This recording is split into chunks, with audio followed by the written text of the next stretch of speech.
Good evening every one. നമ്മൾ ഇന്ന് ഈ ഒരു സെഷനായിട്ട് നമ്മളിവിടെ ജോയിൻ ചെയ്തിട്ടുള്ളത് എബ്രോഡ്, അതേപോലെ തന്നെ ഏറ്റവും മെയിനായിട്ട് ഡൊമസ്റ്റിക് എഡ്യൂക്കേഷൻ അഡ്മിഷനെ പറ്റിയിട്ട് ഡിസ്കസ് ചെയ്യാൻ വേണ്ടിയിട്ടാണ്. സോ ഈ ഒരു സെഷൻ നമുക്ക് വേണ്ടി ഗൈഡ് ചെയ്യുന്നത് അഡ്വക്കേറ്റ് ബെന്നി തോമസ് സാറായിരിക്കും. സാറ് UK എമിഗ്രേഷൻ സോളിസിറ്ററായിട്ട് വർക്ക് ചെയ്യുകയാണ്. അതേപോലെ തന്നെ ടാലന്റ് ഡെവലപ്മെന്റ് സ്പെഷ്യലിസ്റ്റ് ആയിട്ട് വർക്ക് ചെയ്യുന്നു.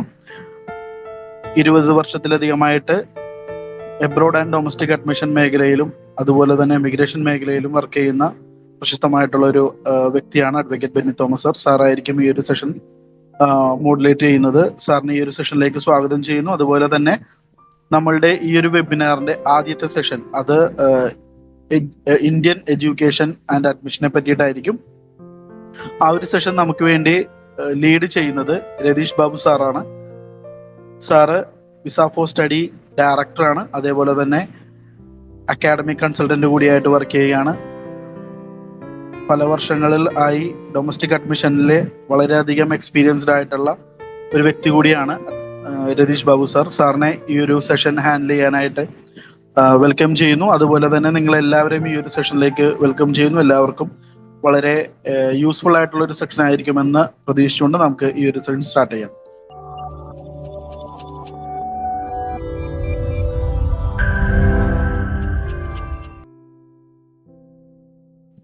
Thank you, Alvin, for nice introduction. Alvin D'Souza visa for സ്റ്റഡിയുടെ നമ്മുടെ കോർപ്പറേറ്റ് മാനേജറാണ്. മീൻസ് ഓൾ ഇന്ത്യ ലെവലിൽ കേരളത്തിലുള്ള എല്ലാ ബ്രാഞ്ചസിൻ്റെയും ഹെഡ് കൂടിയാണ് ആൽവിൻ. ഈ ഒരു മേഖലയിൽ വളരെ വർഷങ്ങളായി ജോലി ചെയ്യുന്ന ഒരാളാണ് ആൽവിൻ. Thank you. നമുക്ക് സമയം കളയാനില്ല. നമുക്ക് ഏറ്റവും വളരെ പെട്ടെന്ന് തന്നെ സെഷനിലേക്ക് പോവാം. ഡൊമസ്റ്റിക് എഡ്യൂക്കേഷൻ എന്ന് പറയുമ്പോൾ നമ്മൾ സാധാരണഗതിയിൽ ഉദ്ദേശിക്കുന്നത് ഇന്ത്യക്കകത്തുള്ള നമ്മുടെ വിദ്യാഭ്യാസ സ്ഥാപനങ്ങളെ കുറിച്ചും അല്ലെങ്കിൽ കോഴ്സുകളെ കുറിച്ചും വിശദമായിട്ടൊന്ന് സംസാരിക്കുക എന്നുള്ളതാണ്. നമുക്ക് വളരെ സമയം കുറവാണ്, എന്നാൽ ഒരുപാട് കടൽ പോലെ പറയാനുള്ള വിഷയങ്ങളുണ്ട്. അതുകൊണ്ട് തന്നെ ഈ ഒരു സെഷനിൽ വളരെ ലൈറ്റായിട്ട് കാര്യങ്ങൾ പറഞ്ഞു പോവുകയാണ് ചെയ്യുന്നുള്ളത്. അപ്പൊ ആദ്യമായി എൻ്റെ ഒരു ചോദ്യം, നമ്മൾ പൊതുവെ കേൾക്കാറുണ്ട് അല്ലെങ്കിൽ പൊതുവെ പറയാറുണ്ട്, കേരളമാണ് ഇന്ത്യയിലെ വിദ്യാഭ്യാസത്തിന്റെ കാര്യത്തിൽ ഏറ്റവും ഉന്നതമായ സ്ഥാനം അലങ്കരിക്കുന്നത്. അങ്ങനെയാണെങ്കിൽ പിന്നെ എന്തിനാണ് മറ്റു സ്റ്റേറ്റുകളിലേക്ക് എഡ്യൂക്കേഷന് വേണ്ടി പോകുന്നത് എന്നുള്ളൊരു ചോദ്യം നമ്മുടെ മുന്നിലേക്ക് സാധാരണഗതിയിൽ വരാറുണ്ട്. അപ്പം കേരളത്തെ സംബന്ധിച്ച് നമ്മുടെ പ്രാഥമിക വിദ്യാഭ്യാസ തലത്തിൽ നമുക്ക് വളരെ സ്റ്റാൻഡേർഡ് ഉണ്ട് എന്നുള്ള കാര്യത്തിൽ സംശയമില്ല. ഒരുപക്ഷെ വിദേശ രാജ്യങ്ങളുടെ വിദ്യാഭ്യാസ രീതികളോട് കിടപിടിക്കുന്ന രീതിയിൽ നമുക്ക് പ്രാഥമിക വിദ്യാഭ്യാസ രംഗത്തിൽ കേരളം വളരെ മുന്നിട്ട് നിൽക്കുന്നു. എന്നാൽ ഹയർ സ്റ്റഡീസിന്റെ കാര്യത്തിലേക്ക് അല്ലെങ്കിൽ പ്രൊഫഷണൽ സ്റ്റഡീസിന്റെ കാര്യത്തിലേക്ക് പോകുമ്പോൾ നമ്മുടെ നാട്ടിലെ കോളേജുകൾ അല്ലെങ്കിൽ ഉന്നത വിദ്യാഭ്യാസ സ്ഥാപനങ്ങളുടെ ഒരു ക്വാളിറ്റി ചോദ്യം ചെയ്യപ്പെടുന്നു എന്നുള്ളത് വളരെ സത്യമായ ഒരു കാര്യമാണ്. അപ്പം എന്തുകൊണ്ടാണ് അന്യ സംസ്ഥാനങ്ങളിലേക്കുള്ള ഒരു വിദ്യാഭ്യാസ മൈഗ്രേഷൻ നടക്കുന്നത്, അല്ലെങ്കിൽ അതിന്റെ ഗുണങ്ങൾ എന്താണ് എന്നുള്ള കാര്യം ഞാൻ ആദ്യം ഒന്ന് പറഞ്ഞു പോകാം. ഏറ്റവും ആദ്യം സൂചിപ്പിച്ചതുപോലെ തന്നെ ക്വാളിറ്റി ഓഫ് എഡ്യൂക്കേഷൻ തന്നെയാണ്. ഏറ്റവും മികച്ച ക്വാളിറ്റിയുള്ള വിദ്യാഭ്യാസ സ്ഥാപനങ്ങൾ, ഉന്നത വിദ്യാഭ്യാസ സ്ഥാപനങ്ങൾ വളരെ റയറായിട്ട് മാത്രമേ നമ്മുടെ നാട്ടിൽ അവൈലബിൾ ആയിട്ടുള്ള പ്രൊഫഷണൽ കോളേജുകളുടെ കാര്യങ്ങളൊക്കെ എടുത്തു വെച്ച് നോക്കുകയാണെങ്കിൽ അത് എപ്പോഴും അന്യ സംസ്ഥാനങ്ങളിൽ തന്നെയാണ് ഉള്ളത്.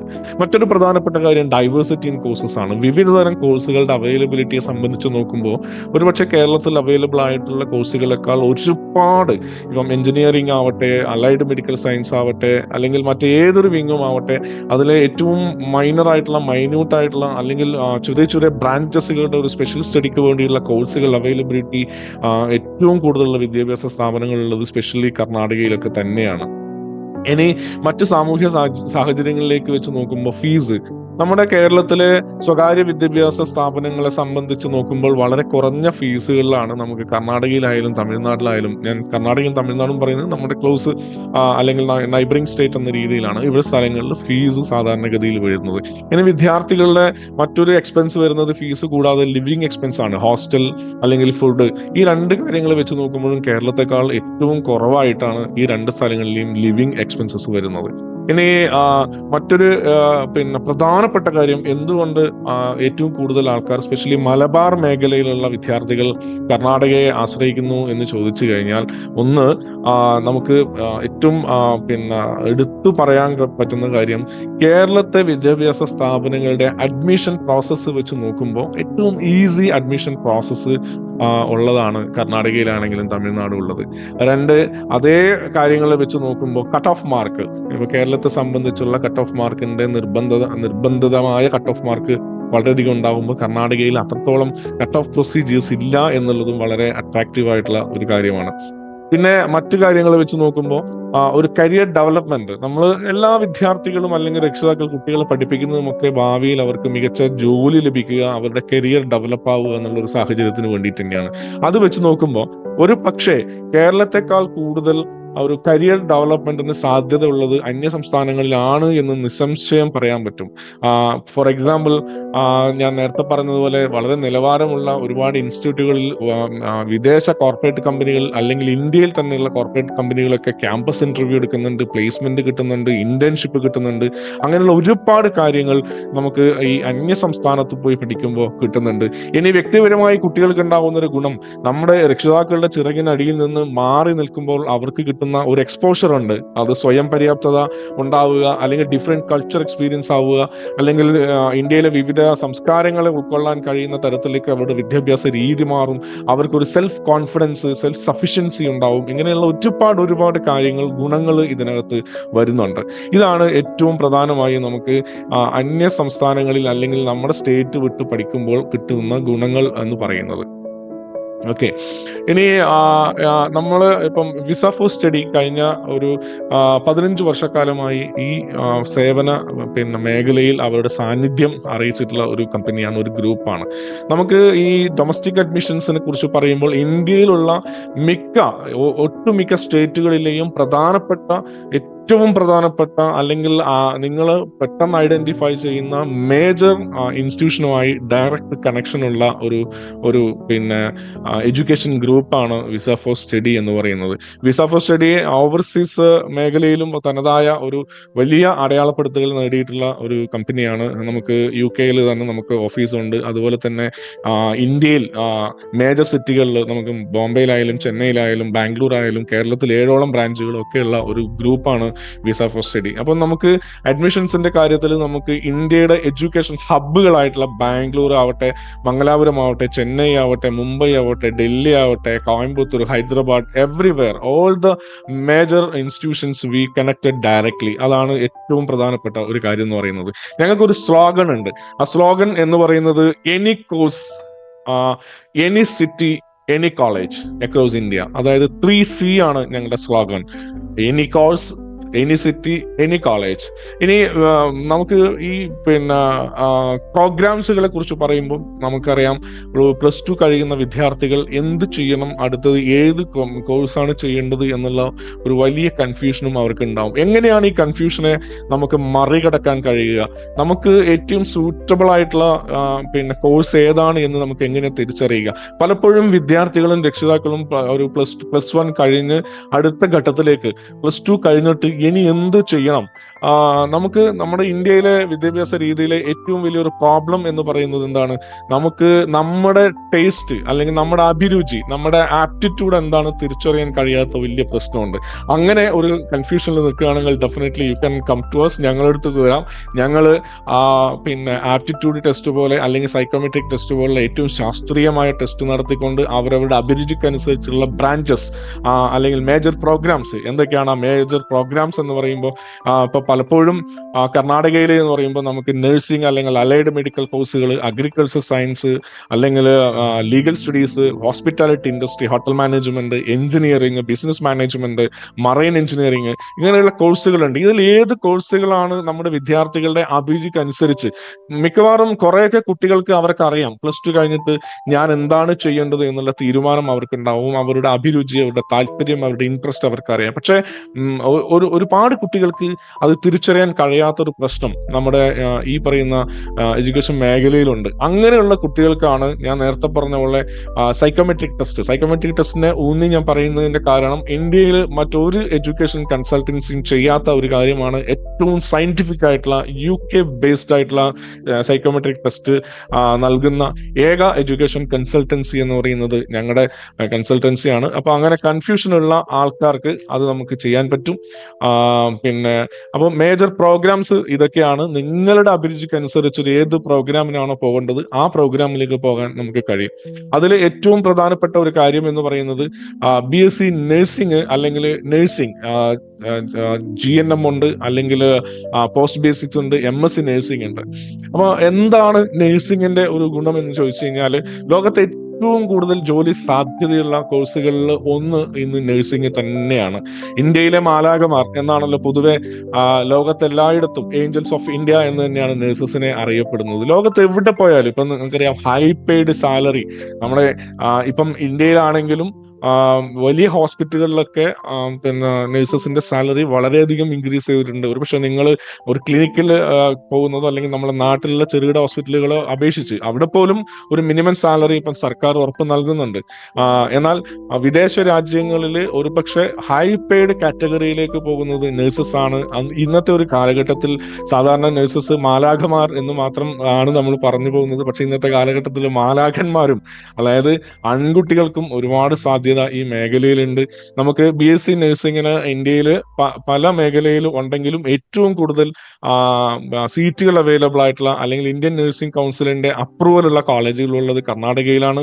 അത് ഓരോ കോളേജിന്റെയും പിന്നെ ഫെസിലിറ്റീസും അതുപോലെ ഇൻഫ്രാസ്ട്രക്ചർ അനുസരിച്ച് ഫീസ്, വാർഷിക ഫീസ് പിന്നെ ഒരു 80,000 തൊട്ട് 2.5 ലക്ഷം വരെയുള്ള കോഴ്സുകൾ പിന്നെ അല്ലെങ്കിൽ കോളേജുകൾ അവൈലബിൾ ആണ്.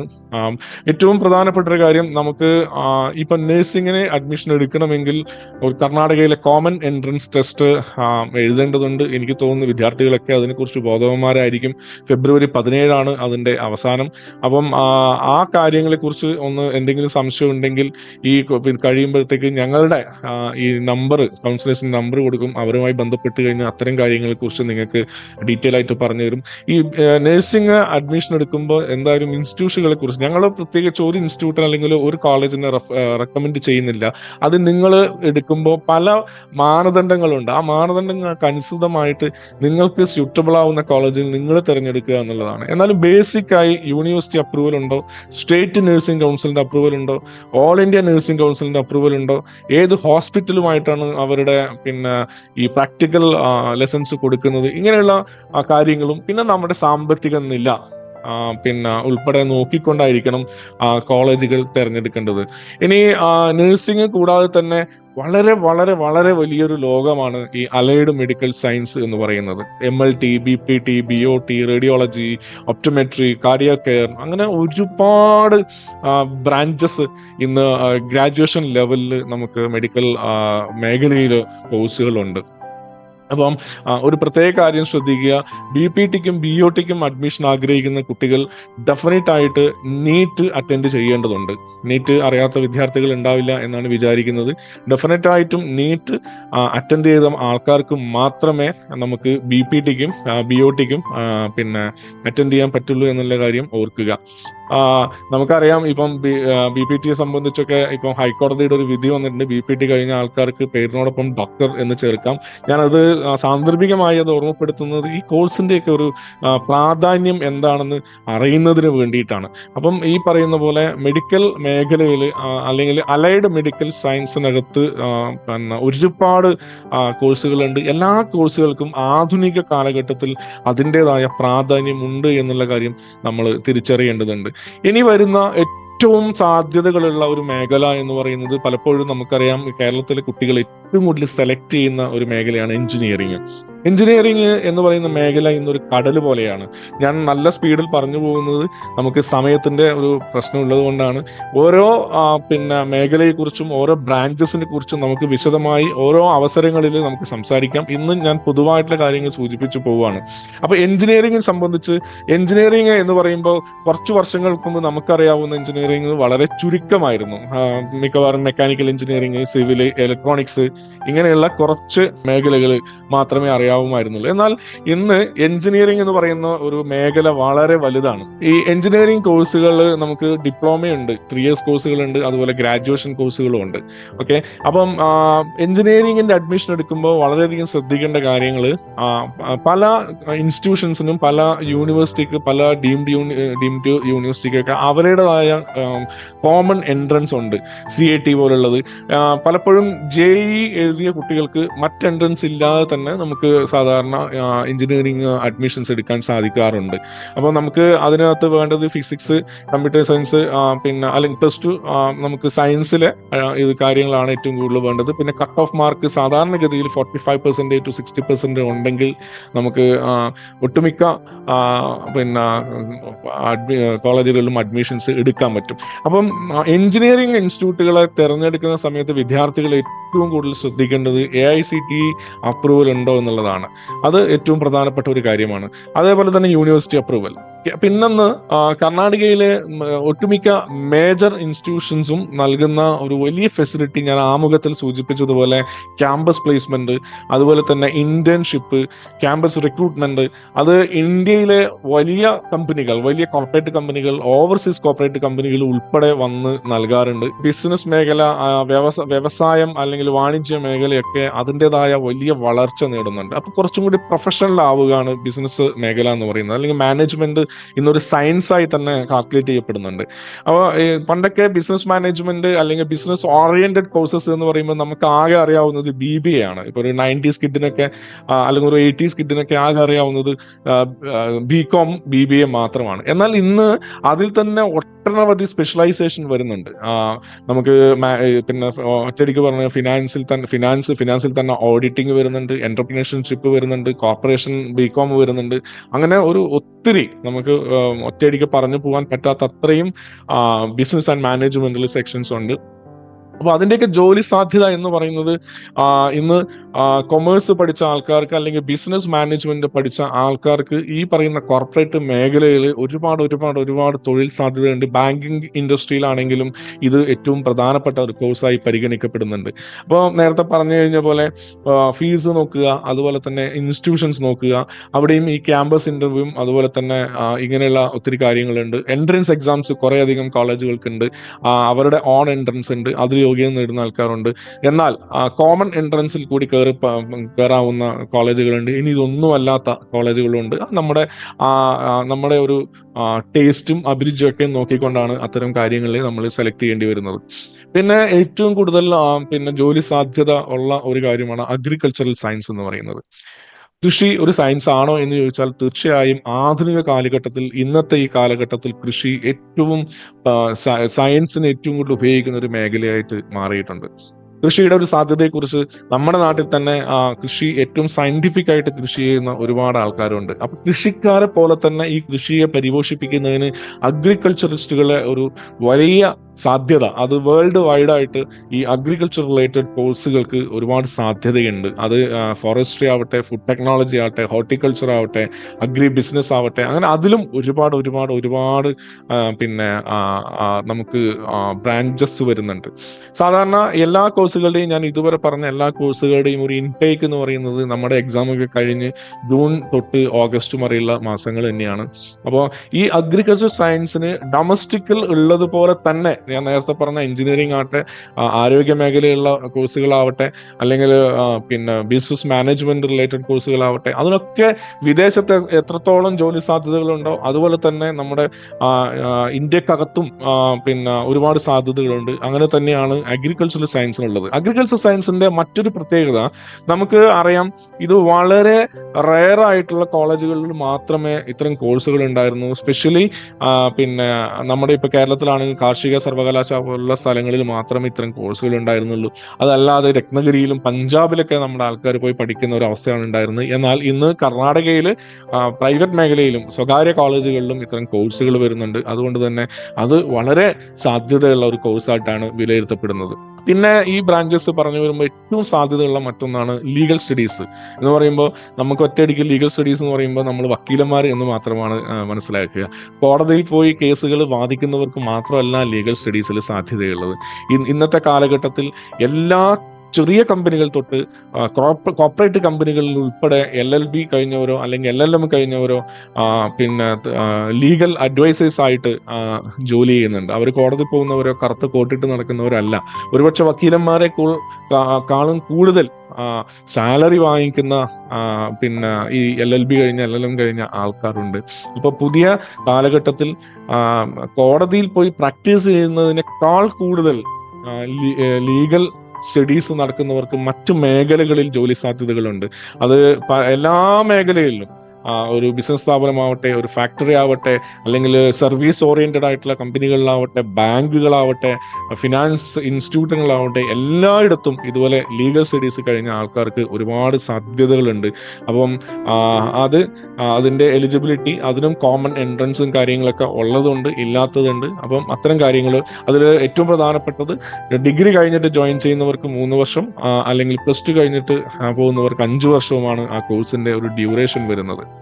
പിന്നൊന്ന്, നമുക്ക് വേൾഡ് വൈഡ് ആയിട്ട് ഏറ്റവും കൂടുതൽ ജോലി സാധ്യത, ഒരിക്കലും നമുക്ക് എന്താ പറയാ, പഠിച്ചിറങ്ങിയ ഒരാളും വെറുതെ നിൽക്കാത്ത ഒരു കോഴ്സിന്റെ ബ്രാഞ്ചാണ് ഹോസ്പിറ്റാലിറ്റി എന്ന് പറയുന്നത്. ഹോസ്പിറ്റാലിറ്റിയെ പൊതുവെ നമ്മൾ ഹോട്ടൽ മാനേജ്മെന്റ് എന്ന് പറയാറുണ്ട്. പക്ഷെ ഹോസ്പിറ്റാലിറ്റി ഇൻഡസ്ട്രിയിലെ ഒരു പ്രധാനപ്പെട്ട ബ്രാഞ്ച് മാത്രമാണ് ഹോട്ടൽ മാനേജ്മെന്റ് എന്ന് പറയുന്നത്. അപ്പൊ ഹോട്ടൽ മാനേജ്മെന്റിൽ കൾനറി ആർട്സ്, ടൂറിസം, ഏവിയേഷൻ, ഇതൊക്കെ ഹോസ്പിറ്റാലിറ്റി ഇൻഡസ്ട്രിയിലെ കോഴ്സുകളാണ്. അതിൽ ഏറ്റവും നമുക്ക് ഈ വിസ ഫോർ സ്റ്റഡി എന്ന് പറയുന്നത് നിങ്ങൾക്ക് കേവലം ഒരു അഡ്മിഷൻ എടുത്തു തരുന്ന ഒരു കൺസൾട്ടന്റ് മാത്രമല്ല. ഞാൻ ആദ്യം പറയാൻ ഉദ്ദേശിക്കുകയും മറന്നുപോയ ഒരു കാര്യമാണത്. വിസ ഫോർ സ്റ്റഡി എപ്പോഴും ഓഫർ ചെയ്യുന്ന ഒരു കാര്യം എന്ന് പറയുന്നത്, നമ്മൾ ഒരിക്കൽ ഞങ്ങളുടെ ഒരു ക്ലയന്റ് ആയിക്കഴിഞ്ഞാൽ നിങ്ങൾ ലൈഫ് ലോങ് ഞങ്ങളുടെ ക്ലയന്റ് ആയിരിക്കും. അതായത് നിങ്ങൾ ഒരു കോഴ്സിൽ ചേരുന്നത് തൊട്ട് നിങ്ങൾ ആ കോഴ്സ് കഴിഞ്ഞ് ഇറങ്ങുകയും നിങ്ങൾക്ക് വേണ്ട മറ്റെല്ലാ സർവീസ്, ഞാൻ അത് അവസാനം ആ കാര്യങ്ങളിലേക്ക് പോകാം. ഞാൻ ഈ ഹോസ്പിറ്റാലിറ്റി ഇൻഡസ്ട്രി വെച്ച് പറയുന്നത് വേൾഡ് വൈഡ് ആയിട്ടുള്ള ഒരു പിന്നെ ഹോസ്പിറ്റാലിറ്റി ഇൻഡസ്ട്രി കോഴ്സ് കഴിഞ്ഞ ആൾക്കാർക്ക് ഇന്റേൺഷിപ്പിനും അല്ലെങ്കിൽ പ്ലേസ്മെന്റിനും ഒക്കെ സഹായിക്കാൻ ഞങ്ങൾക്ക് പറ്റുമെന്നുള്ളത് ഏറ്റവും പ്രധാനപ്പെട്ട ഒരു കാര്യമാണ്.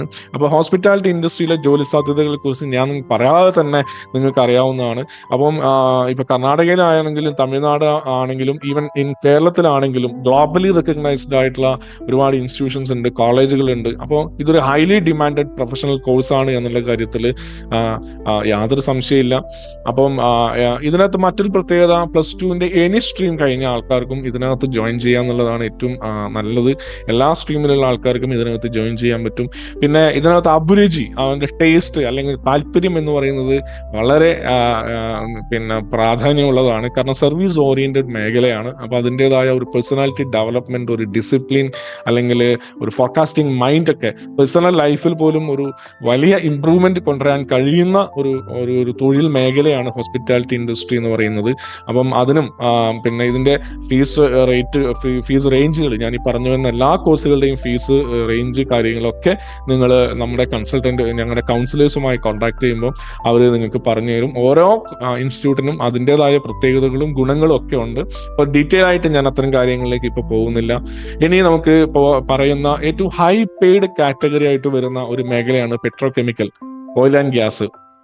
അപ്പം പെട്രോൾ കെമിക്കൽ മേഖലയിൽ നമുക്കറിയാം, ഇപ്പം നമ്മുടെ നാട്ടിൽ തന്നെ അറാംകോയിൽ ജോലി ചെയ്യുന്നു, അഡ്നോക്കിൽ ജോലി ചെയ്യുന്നു എന്നൊക്കെ നിങ്ങൾ കേട്ടിട്ടുണ്ടാവും. അപ്പോൾ ഓയിൽ ആൻഡ് ഗ്യാസിൽ എഞ്ചിനീയറിംഗ് ഉണ്ട്, ഡിപ്ലോമ ഉണ്ട്. ഇനി ഇത് രണ്ടും കൂടാതെ ഷോർട്ട് ടേം കോഴ്സുകളും ഈ petro chemical and oil and gas മേഖലയിലുണ്ട്. അപ്പോൾ അതും ഏറ്റവും അധികം ജോലി സാധ്യതയുള്ള ഒരു മേഖലയാണ്. അപ്പം അതിൽ ഏറ്റവും റെക്കഗ്നൈസ്ഡ് ആയിട്ടുള്ള ഇൻസ്റ്റിറ്റ്യൂഷൻസ് ഉള്ള ഗോവയിലാണെങ്കിലും മഹാരാഷ്ട്രയിലാണെങ്കിലും ചെന്നൈയിലാണെങ്കിലും കർണാടകയിലാണെങ്കിലും ഈവൻ കൊച്ചിയിലാണെങ്കിലും അത്തരം ഇൻസ്റ്റിറ്റ്യൂട്ടുകളുമായി ഞങ്ങൾ ഡയറക്റ്റ് കണക്റ്റഡ് ആണ്. അപ്പോൾ ആ മേഖലയിൽ ജോലി ചെയ്യുന്ന ആൾക്കാർക്കും നമുക്ക് വളരെ നല്ല രീതിയിൽ കോഴ്സുകൾ അല്ലെങ്കിൽ ഇൻസ്റ്റിറ്റ്യൂഷൻസ് സജസ്റ്റ് ചെയ്യാൻ പറ്റും. അതോടൊപ്പം തന്നെ പ്ലേസ്മെന്റിന്റെ കാര്യത്തിലും നിങ്ങളെ ഹെൽപ്പ് ചെയ്യാൻ വേണ്ടി, ഈവൻ നിങ്ങൾ ആഫ്റ്റർ കോഴ്സ് കഴിഞ്ഞതിന് ശേഷം പ്ലേസ്മെന്റിന്റെ കാര്യത്തിൽ ഞങ്ങൾക്ക് നിങ്ങളെ ഹെൽപ്പ് ചെയ്യാൻ പറ്റും. ഇതിലും +2 കഴിഞ്ഞിട്ട് 45% ആൻഡ് എബവ് ഉള്ള ആൾക്കാർക്ക് ജോയിൻ ചെയ്യാൻ പറ്റും. ഇതിന്റെ ഒരു ഇൻടേക്ക് പ്രോസസ്സും നേരത്തെ പറഞ്ഞ പോലെ ജൂൺ കഴിഞ്ഞ് ജൂലൈ തൊട്ടാണ് സ്റ്റാർട്ട് ചെയ്യുന്നത്.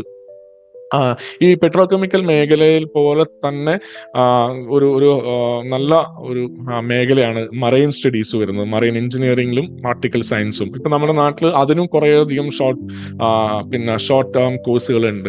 നേരത്തെ പോലെ നമ്മൾ കേട്ടിട്ടുണ്ടാവും CDS CDC പോലുള്ള കോഴ്സുകൾ.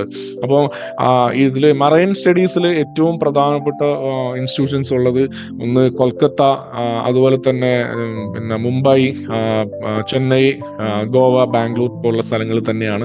അപ്പം അങ്ങനെയുള്ള ഏറ്റവും മികച്ച ഇൻസ്റ്റിറ്റ്യൂഷൻസിൽ അഡ്മിഷൻ എടുക്കുകയാണെങ്കിൽ ഞാൻ നേരത്തെ പറഞ്ഞ പോലെ ഒരുപാട് domestic and abroad job opportunities ഉള്ള ഒരു മേഖലയാണ്. ഇതിനകത്ത് ഏറ്റവും പ്രധാനപ്പെട്ട ഒരു കാര്യം എന്ന് പറയുന്നത് മറൈൻ സ്റ്റഡീസിലും ഓയിൽ ആൻഡ് ഗ്യാസ് സ്റ്റഡീസിനും പോകുന്ന ആൾക്കാരുടെ എപ്പോഴും physical fitness is very important. അപ്പം നോട്ടിക്കൽ സയൻസ് ആയാലും മറൈൻ എഞ്ചിനീയറിംഗും കോഴ്സസ് എടുക്കുമ്പോൾ അത് വളരെ ഇമ്പോർട്ടൻ്റ് ആണ്. അവരുടെ ഫിസിക്കൽ ഫിറ്റ്നസ്, അത് ആരോഗ്യമുള്ള ഒരു ശരീരം എന്ന് പറയുന്നത് വളരെ ഇമ്പോർട്ടൻ്റ് ആണ്. അപ്പം അത് അങ്ങനെ ഒരു മേഖലയാണത്. പിന്നെ ഞാൻ ഏറ്റവും പ്രധാനപ്പെട്ട വളരെ കുറച്ച് കോഴ്സുകളെ കുറിച്ച് മാത്രമേ പറഞ്ഞിട്ടുള്ളൂ. ഇതൊന്നും അല്ല, നമുക്കറിയാം നൂറുകണക്കിന് കോഴ്സുകൾ, നൂറുകണക്കിന് കാര്യങ്ങളാണ് നമ്മുടെ മുമ്പിലേക്കുള്ളത്. ഇനി നമ്മുടെ കുറച്ച് കോമൺ എൻട്രൻസ് എക്സാംസ് ഉണ്ട്. അപ്പം അത് KCET common entrance exam in Karnataka for nursing, CET, NEET ഉണ്ട്. ഞാൻ നേരത്തെ പറഞ്ഞ പോലെ ഇപ്പം ഡോക്ടർ ആവാൻ വേണ്ടി മാത്രമല്ല, പിന്നെ BOTക്കും BPTക്കും ഉൾപ്പെടെയുള്ള കോഴ്സുകൾക്ക് നീറ്റ് അപ്പിയറൻസ്, നീറ്റിലെ എലിജിബിലിറ്റി അല്ലെങ്കിൽ കട്ട് ഓഫ് മാർക്ക് ആവണമെന്നില്ല, നീറ്റ് അപ്പിയറൻസ് വേണമെന്നുള്ളത്. മാനേജ്മെന്റ് കോഴ്സുകളുടെ പിന്നെ കോമൺ എൻട്രൻസ്, മാറ്റ് ഉണ്ട്, എഞ്ചിനീയറിംഗിന്റെ JEE ഉണ്ട്. അപ്പൊ ഇത്തരം കാര്യങ്ങളെ കുറിച്ച് ഞാനിപ്പം 1 by 1 വിശദമായിട്ട് പോകുന്നില്ല. അപ്പം അത് നമുക്ക് മറ്റൊരു അവസരത്തിൽ അതിനെക്കുറിച്ച് പറഞ്ഞു പോവാം. അപ്പൊ ഇതുമായി ബന്ധപ്പെട്ട് എന്തെങ്കിലും സംശയങ്ങളൊക്കെ, ഏതെങ്കിലും കോമൺ എൻട്രൻസിനെ കുറിച്ചിട്ട് സംശയങ്ങൾ ഉണ്ടെങ്കിൽ ഞങ്ങളുടെ പിന്നെ കൗൺസിലേഴ്സ് ആയിട്ട് ബന്ധപ്പെടുക. വളരെ വിശദമായി തന്നെ അവർ നിങ്ങളെ സഹായിക്കും. ആപ്ലിക്കേഷൻ ഫില്ലിങ്ങിലോ അല്ലെങ്കിൽ അതുമായി ബന്ധപ്പെട്ട ഗൈഡൻസ് വേണമെങ്കിലോ, രജിസ്ട്രേഷൻ അസിസ്റ്റൻസ് വേണമെങ്കിലോ, അല്ലെങ്കിൽ കോമൺ എൻട്രൻസിന്റെ സ്റ്റഡി മെറ്റീരിയൽസ് എവിടുന്ന് കിട്ടും അതിന്റെ സജഷൻസ് വേണമെങ്കിൽ, അല്ലെങ്കിൽ ഏറ്റവും പ്രധാനപ്പെട്ട ഡേറ്റുകൾ, ഡെഡ് ലൈൻസ്, ഇങ്ങനെയുള്ള കാര്യങ്ങളെ കുറിച്ചൊക്കെ അറിയാൻ ഞങ്ങളുടെ കൗൺസിലേഴ്സ് ആയിട്ട് ബന്ധപ്പെടുക.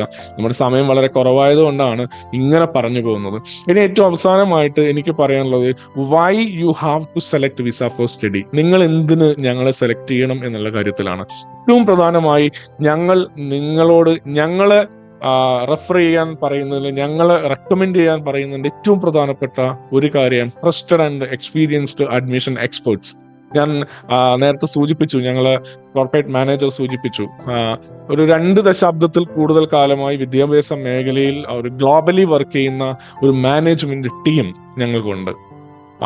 ലോകത്തിൽ തന്നെ ഏറ്റവും പ്രശസ്തമായ യൂണിവേഴ്സിറ്റികളുമായി ഡയറക്റ്റ് കോൺടാക്ട് ചെയ്യുന്ന, ഏറ്റവും അപ്ഡേറ്റഡ് ആയിട്ടുള്ള എഡ്യൂക്കേഷൻ റെഫറൻസുകളും വിവരങ്ങളും അറിയാവുന്ന, ഏറ്റവും എക്സ്പേർട്ട് ആയിട്ടുള്ള ഒരു അഡ്മിഷൻ എക്സ്പേർട്സ് ഉള്ള ഒരു ടീമാണ് ഞങ്ങളുടെ ടീം എന്ന് പറയുന്നത്. പിന്നെ network all over in India. ഞങ്ങള് പിന്നെ ഒരു മംഗലാപുരത്ത് ഒരു കോളേജിൽ അഡ്മിഷൻ എടുക്കുന്ന അങ്ങനെ ഒരു അഡ്മിഷൻ സെന്റർ അല്ല. ഞങ്ങൾ ഒരു വിദ്യാഭ്യാസ മേഖലയിലെ ഏറ്റവും പ്രധാനപ്പെട്ട ഇൻസ്റ്റിറ്റ്യൂഷൻസുകൾക്കൊക്കെ ആയി ഡയറക്റ്റ് ആക്സസ് ഉള്ള, ഏറ്റവും പ്രധാനപ്പെട്ട ഒരു നെറ്റ്വർക്ക് ഉള്ള ഒരു വിദ്യാഭ്യാസ സ്ഥാപനമാണ് വിസ ഫോർ സ്റ്റഡി എന്ന് പറയുന്നത്. പിന്നെ ഒന്ന് ട്രാൻസ്പെറൻസിയാണ്, സ്റ്റുഡൻസിന്റെ ഒരു അപ്രോച്ചിലുള്ള ട്രാൻസ്പെറൻസി. ഞങ്ങൾ ഒരിക്കലും നിങ്ങളോട് ഈ കോളേജുകളിലെ ഫീസോ അല്ലെങ്കിൽ ഫിനാൻഷ്യൽ ട്രാൻസ്പെറൻസി ഒന്നും ഞങ്ങൾ ഡയറക്റ്റ് നിങ്ങളുടെ അടുത്ത് വാങ്ങിക്കുന്നില്ല. ഏത് ഇൻസ്റ്റിറ്റ്യൂട്ടിലാണ് നിങ്ങൾ ജോയിൻ ചെയ്യുന്നത് ആ ഇൻസ്റ്റിറ്റ്യൂട്ടിൽ നിങ്ങൾ ഡയറക്റ്റ് പേ ചെയ്യുക എന്നുള്ളത് അതൊരു വളരെ ഏറ്റവും സ്ട്രിക്റ്റ് ആയിട്ടുള്ള ഒരു പോളിസിയാണ് അത്. Transparency in financial matters. We never take any money from your pocket. You have to pay your fees, anything, donation, whatever it is, everything you have to pay at college or the institute. ഞങ്ങളെടുത്തോ ഞങ്ങളുടെ ഇൻസ്റ്റിറ്റ്യൂട്ടിലോ ഞങ്ങളുടെ സ്റ്റാഫിൻ്റെ അടുത്തോ ഒന്നും അല്ല പേ ചെയ്യേണ്ടത്. അതൊരു transparency എന്ന് പറയുന്നത് വളരെ ഇമ്പോർട്ടൻ്റ് ആണ്. പിന്നെ പേഴ്സണലൈസ്ഡ് കൗൺസിലിംഗ്. നിങ്ങൾക്ക് ഒരു പേഴ്സണലൈസ്, ഓരോ വിദ്യാർത്ഥിക്കും അവരുടെ രക്ഷിതാക്കൾക്കും ഒരു പേഴ്സണലൈസ്ഡ് പിന്നെ കൗൺസിലിംഗ് കിട്ടും. അത് ഓൾ ഓവർ കേരള ഞങ്ങൾ നൽകുന്നുണ്ട്. അപ്പൊ അതിന് ഒരു ലൊക്കേഷനും ഞങ്ങൾക്ക് പ്രശ്നമല്ല. ഞാൻ നേരത്തെ പറഞ്ഞു ബ്രാഞ്ചുകൾ ഒരുപാടുണ്ട്. എന്നാൽ ഇന്നത്തെ കാലഘട്ടത്തിൽ ബ്രാഞ്ചിനപ്പുറത്ത് നമ്മൾ ഇങ്ങനെയുള്ള പ്ലാറ്റ്ഫോമുകളിൽ നിങ്ങളുടെ സമയത്ത്, അത് ചിലപ്പോൾ ജോലിക്ക് പോകുന്ന ആൾക്കാരുണ്ടാവും, അല്ലെങ്കിൽ പാരന്റ് കുട്ടികളും ഒന്നിച്ചുള്ള സമയത്ത് ഒരു കൗൺസിലിംഗ് വേണം, ഒക്കെ നമുക്ക് ഓൺലൈനിൽ ഉൾപ്പെടെ ഒരു പേഴ്സണലൈസ്ഡ് കൗൺസിലിംഗ് തരാൻ കഴിയുന്ന ഒരു മികച്ച ടീം ഞങ്ങളെടുത്തുണ്ട്. പിന്നെ എഡ്യൂക്കേഷൻ ലോൺ, അത് എല്ലാവർക്കും അറിയാവുന്ന കാര്യമാണ്. എഡ്യൂക്കേഷൻ ലോണിനുള്ള പ്രോസസ്സിങ്, അപ്പോൾ അതിന്റെ ഡോക്യുമെന്റേഷൻ അത് കുറച്ച് കോംപ്ലിക്കേറ്റഡ് ആണ്. പക്ഷെ ഞങ്ങളുടെ ടീം അത് വളരെ ഈസി ആയി തന്നെ നിങ്ങൾക്ക് ചെയ്തു തരും. മറ്റൊന്ന് എന്ന് പറയുന്നത് ഇന്റേൺഷിപ്പുമായി ബന്ധപ്പെട്ട കാര്യങ്ങളാണ്. ഞാൻ നേരത്തെ പറഞ്ഞു, ഒട്ടുമിക്ക കോളേജുകളും നിങ്ങൾക്ക് ഇന്റേൺഷിപ്പ് തരുന്നുണ്ട്, അല്ലെങ്കിൽ പ്ലേസ്മെന്റ് തരുന്നുണ്ട്. അബൌവ് ദാറ്റ്, അത് കൂടാതെ ഞങ്ങൾ നേരത്തെ പറഞ്ഞ പോലെ ഞങ്ങളൊരു ഗ്രൂപ്പ് ഓഫ് ബിസിനസ് പിന്നെ ടീമാണ്. ഞങ്ങൾക്ക് ഈ പറയുന്ന പോലെ എഡ്യൂക്കേഷൻ റിലേറ്റഡ് വർക്കുകളുണ്ട്, അതുപോലെ തന്നെ ഓവർസീസ് എഡ്യൂക്കേഷൻ ഉണ്ട്. ഞങ്ങൾക്ക് റിക്രൂട്ട്മെന്റ്, ഇന്ത്യ ഗവൺമെന്റിന്റെ ലൈസൻസ് ഉള്ള റിക്രൂട്ട്മെന്റ് ടീമുകൾ ഞങ്ങൾക്കുണ്ട്. അപ്പം പ്ലേസ്മെന്റുകൾ വേൾഡ് വൈഡ് ആയിട്ട് വരുന്ന ഒഴിവുകളുടെ ഏറ്റവും പ്രധാനപ്പെട്ട അപ്ഡേഷൻസ് കിട്ടാവുന്ന ഏറ്റവും അങ്ങനെയുള്ള ഒരു ടീമും കൂടിയാണ്. ഞങ്ങൾക്ക് UK ഓഫീസ് ഉണ്ട്, അതുപോലെ തന്നെ മറ്റ് യൂറോപ്യൻ രാജ്യങ്ങളിൽ അസോസിയേറ്റ് ഓഫീസുകളുണ്ട്. അതുകൊണ്ട് എവിടെ വരുന്ന ഏത് ഫീൽഡിൽ വരുന്ന വേക്കൻസീസും ഏറ്റവും കൂടുതൽ അപ്ഡേറ്റഡ് ആയിട്ട് കിട്ടുന്ന ഒരു ഗ്രൂപ്പാണ് ഞങ്ങളുടേത്. അതുകൊണ്ട് തന്നെ കോഴ്സ് കഴിഞ്ഞ് വരുന്ന, അത് നഴ്സിംഗ് ആവട്ടെ, എഞ്ചിനീയറിംഗ് ആവട്ടെ, ഹോസ്പിറ്റാലിറ്റി ഇൻഡസ്ട്രി ആവട്ടെ, ഏതും കോഴ്സ് കഴിഞ്ഞ് വരുന്ന ആൾക്കാർക്ക് ഞാൻ ആദ്യം പറഞ്ഞതുപോലെ once you are a client, ഞങ്ങൾ ലൈഫ് ലോങ് ഞങ്ങളുടെ ക്ലയന്റ് ആണ് എന്ന രീതിയിൽ നിങ്ങൾക്ക് ഏറ്റവും പിന്നെ ജോലിയുടെ അപ്ഡേഷൻസ്, പ്ലേസ്മെന്റ് ഹെൽപ്പ്, അങ്ങനെയൊക്കെ തരാൻ പറ്റുന്ന അങ്ങനെ ഒരു വലിയൊരു സൗകര്യം ഞങ്ങൾ ചെയ്തു തരുന്നുണ്ട്. നേരത്തെ പറഞ്ഞ പോലെ abroad domestic job placement assistance തരുന്നുണ്ട്. പിന്നെ ഏറ്റവും റീച്ചബിൾ ആയിട്ടുള്ള സ്റ്റാഫാണ് ഞങ്ങളുടേത്. ഏറ്റവും അപ്ഡേറ്റഡ് ആയിട്ടുള്ള ഇൻഫർമേഷൻസും ഏറ്റവും റീച്ചബിൾ ആയിട്ടുള്ള സ്റ്റാഫ്, ഒരു റിയൽ ടൈം ഇൻഫർമേഷൻ നിങ്ങൾക്ക് കിട്ടുന്ന തരത്തിൽ അപ് ടു ഡേറ്റ് ഇൻഫർമേഷൻസ് ഉള്ള സ്റ്റാഫുകളുടെ അസിസ്റ്റൻസ് നിങ്ങൾക്ക് എപ്പോഴും കിട്ടും. പിന്നെ നേരത്തെ ഞാൻ സൂചിപ്പിച്ചു, നഴ്സസ് അസിസ്റ്റൻസ് എന്ന് പറയുന്നത്, നഴ്സസിന്റെ പ്ലേസ്മെന്റ് എന്ന് പറയുന്നത് വേൾഡ് വൈഡ് പിന്നെ ഇപ്പോൾ വരുന്നുണ്ട്. അതിന് എല്ലാ സഹായങ്ങളും ചെയ്തു തരാൻ നമുക്ക് പറ്റും. ഇനി അടുത്തത്, ഇപ്പം ഒരു ഡിഗ്രി കഴിഞ്ഞു ഒരു ഹയർ സ്റ്റഡീസിന് പുറത്തു പോകണമെങ്കിൽ UK മാൾട്ടയിലാവട്ടെ, ജർമ്മനിയിലാവട്ടെ, ഞങ്ങൾക്ക് ഏറ്റവും പ്രധാനപ്പെട്ട മറ്റൊരു കാര്യം, ഞങ്ങൾക്ക് ലാംഗ്വേജ് സ്റ്റഡി ഉണ്ട്. കാസർഗോഡ് ജില്ലയിൽ തന്നെ ഞങ്ങൾക്ക് വളരെക്കുണ്ട് പിന്നെ ലാംഗ്വേജ് സ്കൂൾ ഉണ്ട്. ജർമ്മൻ ലാംഗ്വേജ് ആവട്ടെ, ജാപ്പനീസ് ലാംഗ്വേജ് ആവട്ടെ, IELTS ആവട്ടെ, അങ്ങനെ എല്ലാ തരത്തിലും it's a total package. Visa for Study offer your total package. ഇതാണ് ഞങ്ങൾ നിങ്ങൾക്ക് തരുന്ന ഒരു സർവീസ് എന്ന് പറയുന്നത്. ഒരിക്കൽ കൂടി പറയട്ടെ, വിസ ഫോർ സ്റ്റഡി നിങ്ങൾക്ക് ഓഫർ ചെയ്യുന്നത്, വൺസ് നിങ്ങൾക്ക് നമ്മുടെ ഒരു റിലേഷൻ, ഞങ്ങളുമായിട്ട് റിലേഷൻ വരുവാണെങ്കിൽ it's A life long relation ആണ്. നിങ്ങളുടെ പഠനം കഴിയുന്നതോടൊപ്പം അതോടൊപ്പം നിങ്ങളുടെ ഒരു ജീവിതത്തിൽ ഒരു ജോലിയുമായി ബന്ധപ്പെട്ട കാര്യങ്ങൾ, ഇനി ജോലിയിൽ കയറിയാൽ നിങ്ങൾക്ക് മറ്റൊരു ജോലിയിലേക്ക് മാറാൻ, അല്ലെങ്കിൽ ഒരു രാജ്യത്തു നിന്ന് മറ്റൊരു രാജ്യത്തേക്ക് പോകാൻ എമിഗ്രേഷൻ കൺസൾട്ടൻസി, ഞങ്ങളുടെ MD തന്നെ ഒരു സോളിസിറ്റർ, UK പാസ്പോർട്ടുള്ള, UK സിറ്റിസൺഷിപ്പ് ഉള്ള ഒരു സോളിസിറ്റർ ആണ്. അപ്പം ഞാൻ പറഞ്ഞത് ഒരു എമിഗ്രേഷൻ റിലേറ്റഡ് ആയിട്ടുള്ള വേൾഡ് വൈഡ് എമിഗ്രേഷൻ ലോസിൽ വരുന്ന എന്തെങ്കിലും ഡൗട്ടുകൾ, അങ്ങനെയുള്ള എല്ലാ തരത്തിലും നിങ്ങൾക്ക് ഒരു ജീവിതത്തിൽ സ്റ്റഡിയുമായി ബന്ധപ്പെട്ട് അത് ജോലിയിലേക്ക് മാറുകയും പിന്നീട് മൈഗ്രേഷനിലേക്ക് പോവുകയും ചെയ്യുമ്പോൾ കിട്ടാവുന്ന എല്ലാ ഇൻഫർമേഷൻസും തരാൻ പറ്റാവുന്ന ഒരു ടോട്ടൽ പാക്കേജ് ഇന്ന് ഇന്ത്യയിൽ ഏറ്റവും അഭിമാനത്തോടെ പറയാൻ കഴിയുന്നത് ഞങ്ങളെ തന്നെയാണ്. അതുകൊണ്ട് നേരത്തെ സൂചിപ്പിച്ചതുപോലെ എന്ത് സംശയങ്ങളുണ്ടെങ്കിലും ഈ സ്ക്രീനിൽ കാണുന്ന നമ്പറുകൾ നോട്ട് ചെയ്തിട്ട് എന്തുണ്ടെങ്കിലും അവരോട് ചോദിക്കുക. സോ ഞാൻ തൽക്കാലം ഇവിടെ അവസാനിപ്പിക്കുകയാണ്. നമുക്ക് ഇത് ഞാനിപ്പോൾ പറഞ്ഞു പോയത് വളരെ പിന്നെ ഉപരിപ്ലവമായിട്ട് ഏറ്റവും ജനറലായിട്ട് തൊട്ടുപോകുന്ന കാര്യങ്ങൾ മാത്രമേ പറഞ്ഞിട്ടുള്ളൂ. നമുക്ക് വിശദമായി പറയാനുള്ള ഒരുപാട് ഇതൊരു കടൽ പോലെ വലുതാണെന്ന് അറിയാം.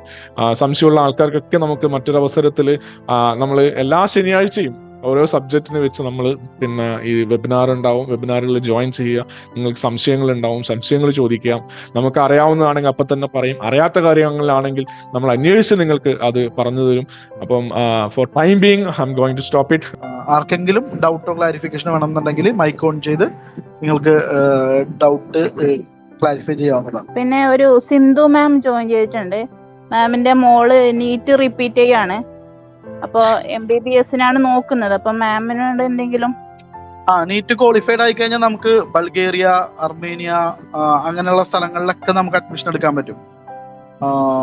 നീറ്റ് ക്വാളിഫൈഡ് ആയി കഴിഞ്ഞാൽ, നമ്മളിപ്പോ നീറ്റ് റിപ്പീറ്റ് അല്ലേ, നീറ്റ് റിപ്പീറ്റ് കഴിഞ്ഞ് ക്വാളിഫൈഡ് ആയാൽ മതി. അതായത് റാങ്ക് ലിസ്റ്റിലോ അല്ലെങ്കിൽ അങ്ങനെ വേണം എന്ന് നിർബന്ധമൊന്നുമില്ല.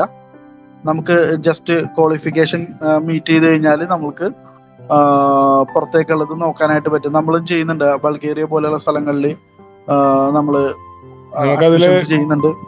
ജോർജിയ ചെയ്യാൻ പറ്റും, അതുപോലെ തന്നെ ജോർജിയ ചെയ്യാൻ പറ്റും. മോൾഡോവ ചെയ്യാൻ പറ്റും. കമ്പാരിറ്റീവ്ലി ഇപ്പൊ ഇന്ത്യയിൽ നമ്മളൊരു മാനേജ്മെന്റ് കോട്ട എടുക്കുന്നതിനേക്കാളും വളരെ ചെലവ് കുറവും ഒരു ഇന്റർനാഷണൽ എക്സ്പോഷറും കിട്ടാവുന്ന തരത്തിലുള്ള യൂണിവേഴ്സിറ്റികൾ ഈ പറയുന്ന യൂറോപ്യൻ MBBSനകത്ത് നമുക്ക് എടുക്കാൻ പറ്റും. നമുക്ക് പല രാജ്യങ്ങളിലും ആ ഓപ്ഷൻ ഉണ്ട്. സർ ഡൊമസ്റ്റിക് ആണെങ്കിലോ സർ MBBSന്? ഡൊമസ്റ്റിക് ആണെങ്കിൽ പിന്നെ ഇത് NRI കോട്ട മാത്രമാണ് നമുക്ക് അവൈലബിൾ ആയിട്ടുള്ളത്. ഇപ്പം ഒരു 2 വർഷം 3 വർഷം മുമ്പ് ഉണ്ടായിരുന്നത് പോലെ മാനേജ്മെന്റ് സീറ്റുകൾ എടുക്കാൻ ഇപ്പം പഴയതുപോലെ പറ്റുന്നില്ല. But still there is some options. Let us try. എന്തായാലും നീറ്റ് ക്ലിയർ ചെയ്തതിന് ശേഷം അവർ കോൺടാക്ട് ചെയ്യട്ടെ. നമുക്ക് ആ സമയത്ത് അതുമായി റിലേറ്റഡ് ആയിട്ടുള്ള കൗൺസിലിംഗ് കൊടുക്കാം. അപ്പോ നിങ്ങൾക്ക് ഏതെങ്കിലും തരത്തില് എൻട്രൻസിന്റെയോ അല്ലെങ്കിൽ ഡൊമസ്റ്റിക് അഡ്മിഷൻ അല്ലെങ്കിൽ എബ്രോഡ് അഡ്മിഷനെ പറ്റിയിട്ട് നിങ്ങൾക്ക് ഹെൽപ്പ് വേണമെന്നുണ്ടെങ്കിൽ വിസ ഫോർ സ്റ്റഡി ആയിട്ട് കോൺടാക്ട് ചെയ്യാം. നമ്മുടെ കൗൺസിലേഴ്സ് നിങ്ങളെ ഹെൽപ്പ് ചെയ്യുന്നതായിരിക്കും. നമ്പേഴ്സ് കൊടുത്തിട്ടുണ്ട്, നമ്പേഴ്സിൽ കോൺടാക്ട് ചെയ്യുക. സോ നമ്മൾ എല്ലാ വീക്കിലും നമ്മുടെ സെഷൻസ് ഉണ്ടാവും. അപ്പം റിപ്പീറ്റഡ് സബ്ജക്റ്റുകളല്ല, ഡിഫറെൻ്റ് ആയിട്ടുള്ള സബ്ജക്റ്റുകളായിരിക്കും. അപ്പം കണ്ടിന്യൂസ് ആയിട്ട് ജോയിൻ ചെയ്യാൻ പറ്റുന്ന ആൾക്കാർക്ക് ജോയിൻ ചെയ്യാം. അതൊരു പിന്നെ നമ്മുടെ ഈ മാറി മാറി വരുന്ന വിദ്യാഭ്യാസ രംഗത്തെ എല്ലാ ചേഞ്ചസുകൾ, അപ്ഡേഷൻസ് ഒക്കെ നമ്മളിങ്ങനെ ഷെയർ ചെയ്യുന്നുണ്ടാവും. ഓക്കെ, അപ്പോൾ ഈ ഒരു സെഷനിൽ പങ്കെടുത്ത നിങ്ങൾക്ക് എല്ലാവർക്കും വളരെയധികം നന്ദി. അതേപോലെ തന്നെ സെഷൻസ് ലീഡ് ചെയ്ത രതീഷ് സാറിനും വളരെയധികം നന്ദി. അപ്പോൾ എല്ലാവർക്കും നല്ലൊരു ശുഭദിനം നേരുന്നു. മറ്റ് സെഷനിലേക്ക് നിങ്ങൾക്ക് അറ്റൻഡ് ചെയ്യാനായിട്ടുണ്ടെങ്കിൽ നമ്മൾ ഇന്നിപ്പോൾ ജർമ്മനിയാണ് നമ്മൾ ഹാൻഡിൽ ചെയ്തെങ്കിൽ അടുത്ത പ്രാവശ്യം എബ്രോഡ് എഡ്യൂക്കേഷനെ മറ്റൊരു ഫീൽഡ് ആയിരിക്കുള്ളൂ നമ്മൾ ഹാൻഡിൽ ചെയ്യുന്നത്. അപ്പോൾ അത് നിങ്ങളെ കൃത്യമായിട്ട് അറിയിക്കുന്നതായിരിക്കും. നിങ്ങൾക്ക് ഇത്രയും നേരം ഈ ഒരു സെഷനിൽ അറ്റൻഡ് ചെയ്തതിന് എല്ലാവർക്കും ഒരിക്കൽ കൂടി നന്ദി പറഞ്ഞുകൊണ്ട് നമ്മൾ വൈൻഡപ്പ് ചെയ്യാണ്. Thank you.